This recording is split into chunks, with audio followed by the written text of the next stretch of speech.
प्राचीन समय में विद्यार्थी गुरुकुल में रहकर ही पढ़ा करते थे। बच्चे को शिक्षा ग्रहण करने के लिए गुरुकुल में भेजा जाता था। बच्चे गुरुकुल में गुरु के सानिध्य में आश्रम की देखभाल किया करते थे और अध्ययन भी किया करते थे।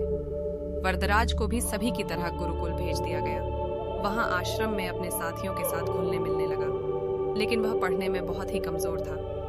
गुरुजी की कोई भी बात उसके बहुत कम समझ में आती थी। इस कारण सभी के बीच वह उपहास का कारण बनता है। उसके सारे साथी अगली कक्षा में चले गए, लेकिन वो आगे नहीं बढ़ पाया। गुरुजी जी ने भी आखिर हार मानकर उसे बोला, बेटा वरदराज, मैंने सारे प्रयास करके देख लिए हैं। अब यही उचित होगा कि तुम यहाँ अपना समय बर्बाद मत करो। अपने घर चले जाओ और घर वालों की काम में मदद करो। वरदराज ने भी सोचा कि शायद विद्या मेरी किस्मत में नहीं है, और भारी मन से गुरुकुल से घर के लिए निकल गया। दोपहर का समय था। रास्ते में उसे प्यास लगने लगी। इधर उधर देखने पर उसने पाया कि थोड़ी दूर पर ही कुछ महिलाएं कुएं से पानी भर रही थीं। वह कुएं के पास गया। वहां पत्थरों पर रस्सी के आने जाने से निशान बने हुए थे, तो उसने महिलाओं से पूछा, यह निशान आपने कैसे बनाए? तो एक महिला ने जवाब दिया, बेटे, ये निशान हमने नहीं बनाए। यह तो पानी खींचते समय इस कोमल रस्सी के बार बार आने जाने से ठोस पत्थर पर भी ऐसे निशान बन गए हैं। वरदराज सोच में पड़ गया।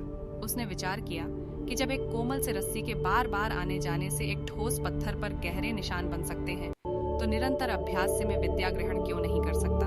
वरदराज ढेर सारे उत्साह के साथ वापस गुरुकुल आया और अथक कड़ी मेहनत की। गुरुजी ने भी खुश होकर भरपूर सहयोग किया।